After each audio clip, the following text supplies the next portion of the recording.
Praise the Lord. The best wishes to you and your family members in the name of God. దేవునికి మహిమ కలుగునుగాక.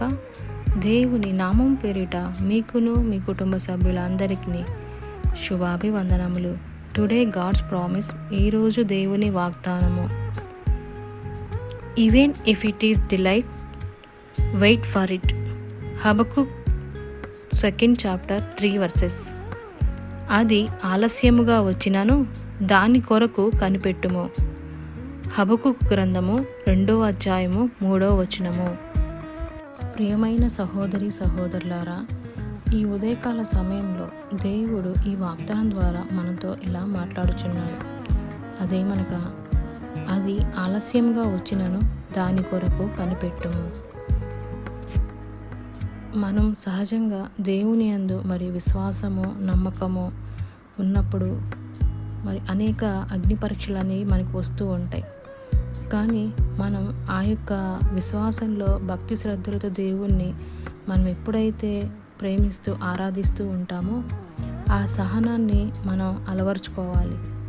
సహనం తట్టుకునే అంటే ఎన్ని అవమానాలు వచ్చినా మరి దేవుని నిమిత్తం మనం దాన్ని తట్టుకొని స్థిరంగా నిలబడగాలి.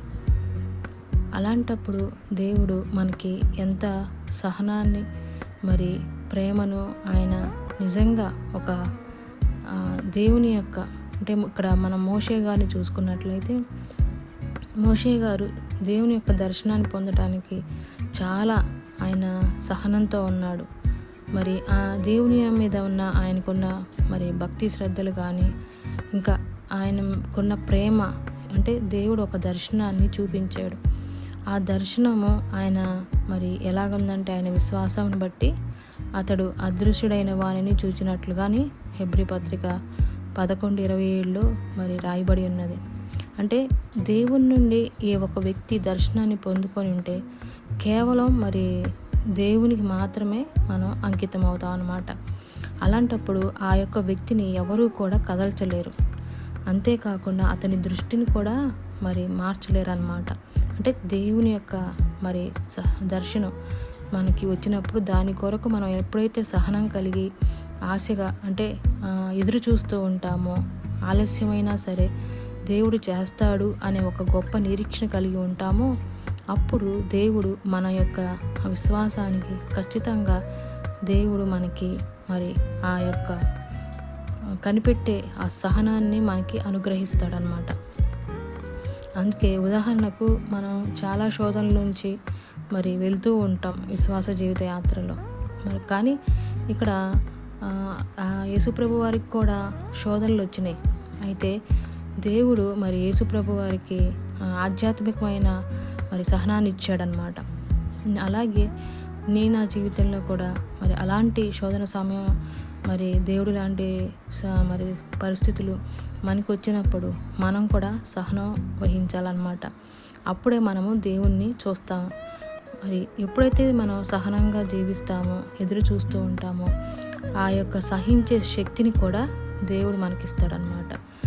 దర్శనం అనేది కేవలం ఊహించిన దానికంటే గొప్పగా ఉంటుందన్నమాట. ఆ దర్శనాన్ని మనం పొందుకోవటం చాలా మరి అదృష్టం. దేవుడు రకరకాలుగా మాట్లాడతాడు. మన దర్శనాన్ని మనం ఎప్పుడైతే దాన్ని గ్రహించుకోగలుగుతామో దాని యొక్క భావాన్ని అర్థం చేసుకోగలుగుతామో మరి దేవుడు ఆ విధమైన అనుభవాల నుంచి మనల్ని తీసుకెళ్తూ ఉన్నప్పుడు మరి సహనంతో మనకి ఎలా ఉండాలో కూడా దేవుడు నేర్పుతాడనమాట. అలాంటి శక్తిని మనకు అనుగ్రహిస్తాడు.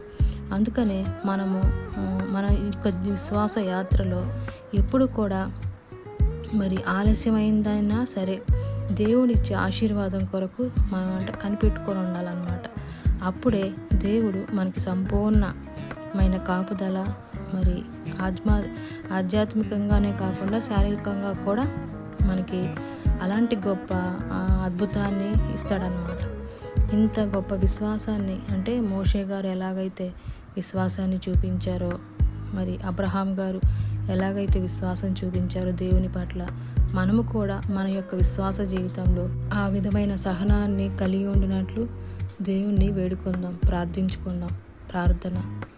పరిశుద్ధుడా, ప్రేమ కలిగిన మా తండ్రి, నిత్య నివాసివైన దేవా, తండ్రి నీకు ఎన్నో వందనములు, స్తోత్రములు దేవా, కృతజ్ఞతాస్తుతులు చెల్లించుకుంటున్నాం ప్రభువా.